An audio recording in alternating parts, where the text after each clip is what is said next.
Right, welcome to Acne and Skincare Month. I'm speaking to Andrea Marsh. Andrea, tell us a little bit about what you do. Hi, I help women alleviate their menopause symptoms naturally. My background is a shiatsu and Chinese medicine practitioner, and skincare is something I have been passionate about and been doing since the age of 14.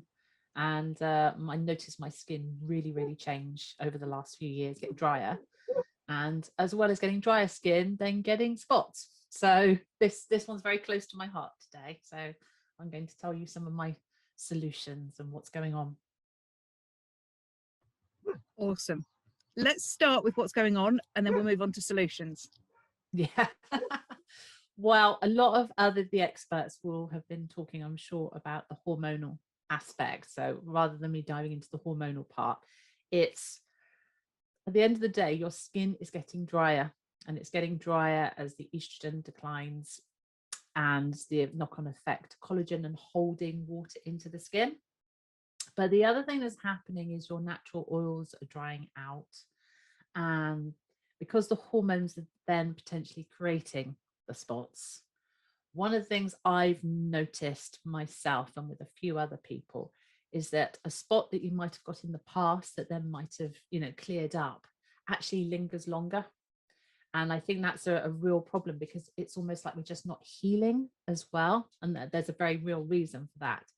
So it's almost like it's trying to prevent the spots from happening, and then kind of solutions for actually the dog is just about to jump on the desk. There she goes. That's the wobble. And now you've got her bum right behind the camera. So looking at what's going on with the skin, it's an inside and an outside thing. So starting with the outside kind of stuff, you've got your skin drying. You've got your skin also not healing as well when it breaks open.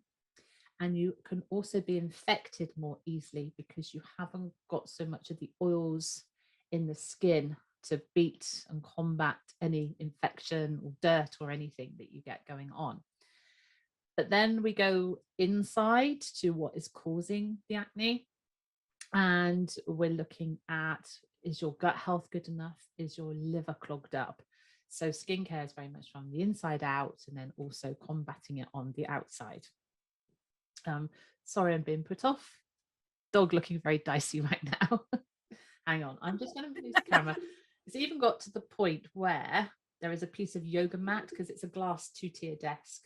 And I've put a yoga mat there to stop her sliding and kicking things everywhere. So so that's what's going on. I completely lost my thread. So yeah, skincare has been very personal for me because I've always suffered from getting spots, and I've got quite fine skin as well. So I was more prone to drying out more quickly, whereas you've actually got an olive oily skin or a thicker skin, then you might fare through the menopause a little better. But I felt one of the earliest symptoms I had of the estrogen drop was my hair thinning and my skin getting a lot drier. Now, funny enough, being on supplements all these years, my hair has definitely got thicker, but I don't think I've personally reversed the moisture in my skin. So I have to maintain a daily regime to help my skin as much as possible. So I think I'm looking great for 74. What do you think? I think, you're doing pretty well. I think I'm doing pretty well for 96. You're smashing for 96. And I can tell even via Zoom, I think you've actually got quite a thick skin, and I do not mean that in a bad way. You can tell this by looking at the under eye, and if you can see the veins or the bluishness of underneath coming through, you've got quite a fine skin. But I don't think you're the same. I think you're quite creamy under here, aren't you? So that does mean you've got a thicker skin anyway. So you're going to fare a little bit better than somebody who's fine skin. I've always been incredibly lucky with my skin, I have to say. Over the years, people go, "Oh, you've got such great skin." I'm like, I don't know, it just happened. It's just on my face. Yeah. I don't know. And yeah, I've been very lucky with that because I do wash and moisturize and all those things that you're meant to do, but I've never felt the need to hide behind makeup because I've never had blemishes and things, Yeah. So. Whereas I've had all of that. I used to have, probably again with hormones, really bad skin through my teens. Did even that through my 20s and 30s. Now, what's happened with this stage of the perimenopause, because I am coming up for 50, so perimenopause slash menopause, is my skin's dried out. So noticeably for me, a spot that you just think of as like a little spot is almost then turns into a crater and just won't heal. So it's almost, so I'm doing everything I can for my gut health and inside as well, but it's also what can you do for the actual skin at the time. I bought just a selection down, and when I say just a selection, this is like a fifth of what I've got upstairs. So I thought I'd go through some things for that whole combination of dry skin but getting spots. So I thought I'd do a practical today. Okay. So one of the really important things actually for evening out skin tone is vitamin C serum. And if you're taking the serum on your skin, you should also be taking a great dose of vitamin C into your body, because that's boosting collagen levels, which is going to hold on to the moisture. There goes the dog bum. Just rearrange. So that my brand new laptop doesn't go crashing down. Yeah. So vitamin C serum is a great way to start the day. And then we want to do things like moisture our skin, balance the pH, and trap the moisture in the skin. So we have, there's even a thing about the temperature of water you can put on your skin. So the best temperature for locking in moisture, not for cleansing and things, you know, we have heat for cleansing and opening the pores and cold for closing the pores, but lukewarm, tepid water for just staying with the moisture. And the other thing I do when I found out about it was I also spritz with organic rose water every day. And I do this because rose water balances the pH of the skin. So again, anything for difficult skin, whereas I think Emily's got probably just great natural skin, whereas I feel I've got difficult skin. I've got 50 products to her 5. So it's, I have 3, literally only 3. And that feels like it's a bit excessive. That's why I have to have everything in small, so that when I go on a holiday, I'm not taking an extra suitcase just for the skincare, which I did once and I got told off. I was like, that's my skincare, but I've taken everything in the giant size. It was literally an extra bag on a Ryanair flight. So yeah, so for trapping in moisture, lukewarm water all over the face after you've done your usual cleansing process. Lukewarm water, spritz rose water, which is lovely. It's invigorating, it's calming because it is the essential oil in here, but it's also pH balancing. Then locking it in with hyaluronic acid, which I actually use as a gel. So it's gel in there. That's really cool and refreshing. It's just it's a nice routine to do when you wake up in the morning. You feel like you've got hot, dry skin. Hyaluronic acid, though, traps in moisture, but if there's no moisture on your skin to trap in, it draws it up and can actually make your skin drier. So the trick to putting on hyaluronic acid is that you'll have to already have moisture on your face. So at this point, I've got a very sweet smelling, damp, wet face when I then put the gel on, and then that holds moisture in. So that's like a kind of a good barrier for the day. And then you can put either your moisturizers or your oils on your face. And if you've got dry skin, oils are the way to go. This was an omega oil, but I've got all sorts of essential oils that are blended up for skincare. And oil, again, is putting that extra protective layer onto your face. It's as well as trapping the moisture in more, it's full of goodies. This one's a sacha inchi seeds from Peru or something. It's very high in omega fatty acids. And you'll always hear about menopause, take your omega oils. So you're taking them internally, but you can also put omega-based oils onto your face if you've got dry skin. So these are things that try to help balance out your skin so you don't get spots, but there's also gentle exfoliation so that pores don't get clogged. And my go-to the moment I have got spots, and I dab it on about 3 times a day until the spot goes, is Highland lavender essential oil. And it's basically an antibacterial, and it's nice. It's one of the few essential oils you can put straight on your skin. So we can't recommend this for many oils, but lavender is one that's just been used through the centuries to bathe in, and literally I'll just dab it straight on. And so if you've got a blemish coming, try not to break the skin, and also dab on antibacterial essential oil in the form of lavender, not tea tree, that might sting a bit. But lavender is soothing and calming to the skin as well. So those are some of the things that I do for my actual skin on the outside. But then, of course, we've got to look at the root cause on the inside. So what do we do on the inside? Yeah, what's the next part? Or is this a long answer? I thought I'd pause, see if Emily has any words of wisdom before we delve into the body. I do actually just want to quickly ask one quick question before we delve into the sort of internal side. Do you have any particular top tips for dry skin on the rest of the body, or do you focus mainly just on facial skin? No, on the rest of the body, what I'd look to there, immediately the Chinese medicine pops into my head of, oh, lung heat, relieve the lung heat. Yeah, so it would be, if a person was really suffering with dry skin right through to eczema, I would be looking at the Chinese medicine side and balancing energies in the body. However, if it's literally something that's happening and it's an annoyance rather than destroying your life, I would think body brushing and exfoliation, and how quickly the dry skin is coming off. And again, me personally, my skin is a lot better with oils than with creams. So funnily enough, my mother's got completely opposite skin with me, so I've had that comparison my whole life.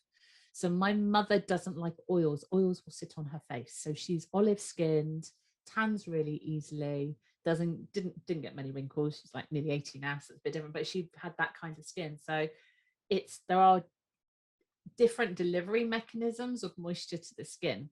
So if you're on the drier side, you need to get rid of the dry skin first. And then I would suggest quenching with oils. And it can be as simple as, you don't need to get anything fancy. You could just get a plain sweet almond oil, Google it. And then, you know, if it doesn't cost much, you can slather it on, because your body could just be very, very dry. Your skin is dry. Yes, you'll be working on the internal stuff, but I would suggest trying oils. Unless we're getting through to something like eczema, and then we're probably looking a bit more what's going on inside the body. Yeah. Okay. So on to inside then. So what's going on inside? And I got contacted about a year ago by a lady that said, have you got any solutions for cystic acne? And at the time I didn't have. And then when I did have a solution for cystic acne, I could not find her message. So if anybody's got cystic acne, contact me. So I'm sure you know by now, I don't want to tell anybody to suck eggs, that to resolve deep-seated acne or the skin problem, we've got to look to the gut and to the liver and what's going on inside the body. And yes, eating your greens and all these kind of things and supplements will help. But the one thing to really look at if your skin is breaking out badly now, so I'm thinking of women where the acne, sorry, that's the dog again, it's distressing them, because of course it's on our face. I feel distressed when I get a single spot, so I can only appreciate how bad it is for others. We've got to look to cleansing and detoxing the liver. And the liver is an amazing organ, which Emily has heard me talk about many times. And the moment it's struggling, we feel it in the form of heat symptoms. So again, potentially dry, itchy skin. In fact, yeah, itchy skin, or that it crawling under the skin, all of those are liver symptoms. And heat symptoms like night sweats, BO, and what else would I say is linked to the liver? Well, yes, skin breakouts, especially if you're finding your skin getting greasier. That's probably a sign that we're really not dealing with the fats in our food, and it comes out on different places in the face actually. So I think spots more around the chin area is more to do with fats and dairy, whereas I think it's spots on the forehead might be sugar. So actually, even in Chinese face reading, spots in different places on the face, it means different things. That sounded like a gun going off. How do we help the liver? It's a detox. People say, how do you do a detox? And it could be a straightforward thing through to a more complex thing. Simply put, a detox is cutting out all processed foods or dairy or stimulants or sugars, really eating that very clean diet of good proteins and vegetables. I'm not going to go into any deeper than that. And whilst you're doing that, there are certain supplements out there that can help you kickstart, cleanse, detox the liver. But I've come across one specifically for helping relieve cystic acne. And it not only is it helping cystic acne, it's helping 101 other things. And why it is because it's getting deep into the liver and the gut. It's cleansing the gut. And one of the things it's cleansing out of the liver is dirty estrogens. So I think a lot of what's going on for women nowadays, I mean, remember, we're getting estrogens. I love milk. I can't give up milk and cheese. It's my weakness. And so, but you're getting estrogens coming through in processed forms. So we call them dirty. They're the ones that shouldn't be in our body because there's many types of estrogen. That wobbling is the dog's bottom. I've now got my hand under the laptop, so it's like about that much on this glass shelf now. So yeah, these dirty estrogens, and that's probably something that I have had in my system all my life, with a mixture of stress, with the diet that I've eaten. So I've done so much to clean up my health and my diet over the last few years. But when I hit on this purple one called Lonicera Longevity, this was the one that I felt started really cleansing and altering things, upping my energy levels. And specifically when I talked to the chap that formulated it, he's a doctor in America. He's formulated it. He's left pharmacology and pharmacies because of the poisons that they put into things. He's a doctor of now natural medicine as well as a registered pharmacist. And so he's now making absolutely natural products to help heal the body. And he quotes like cystic acne as one of the number one things it's going to help with. And a few people that I've spoken to, and cystic acne is an outward symptom of so much more. It means you're a person that can get lumps and bumps internally as well. If you're getting it on your face, it can happen inside of your body. And so one lady I spoke to on it, the cysts in her breasts went. So that was fantastic for her. But it's just an example that these dirty estrogens, the toxins in our liver, the state our liver is in, does manifest in and outside of our body. So as much as I do all of my skincare stuff to try and make myself not look 50, you've also got to work on not looking or feeling 50 on the inside as well. So for anybody that says, oh, is there a quick tip to do something? I would say there's 2 levels to work on. Yes, there are quick tips. Popping lavender on a blemish is a quick tip. And by all means, do the quick tips, do the daily routines, but also think about what's going on inside of your body, how it's your facial skin or your skin in general is a reflection of your internal health. And if you need help with that, then come and find me. What you're saying about how your skin reflects your health, I always get really bad dry skin on my body when I go skiing. Now, yes, I'm very aware that some of that is because the air at altitude is very dry. I'm aware that some of that is because you then are in and out of heat and cold. I'm also aware that a large part of that is that my poor liver takes an absolute pounding when I go skiing. I wasn't going to mention that. The correlation is clear now you pointed it out. yeah. I mean, you and I, we've had our chats about wine. And my philosophy for getting through the menopause is because I would hear of women saying, oh, I can't drink wine anymore. And I thought, I don't ever want to get to a state where I can't drink wine. So I drink quality wine with a meal now rather than knocking it back by the bucket load. But it is that balancing game, isn't it? I fully appreciate every time I'm having wine that my liver is probably groaning a little bit more. But then I spend a lot of time and effort on trying to make my liver the very best that it is. So yeah, when I heard about this one and the effects it had on the liver, I was like, right, I'm having me some of that. And yeah, and I've really, really, really felt the difference on this one. But I going need some back of that to next time I go skiing, do I? yes, prepare the body. And it's good. It's almost like he even said once, he said, oh, if you've eaten crud all day yesterday, just pop a couple of those in the morning. So it's like, yes, of course we all have our days where we binge. There's no judgment on what you want to eat when you want to eat it. But if you understand the knock-on effect, a lot of women go, why have I got this weird pain under the right side of my ribs? That is liver pain. That is your liver is unhappy. I only ever used to get it with the first wee of the morning, and it would feel like almost like a cramp, and I was like, that's not good. that's not good. No, So that's always when I know I need to leave the Alps and come home again. yeah. So yeah, if you are getting that kind of cramping pain, definitely contact me.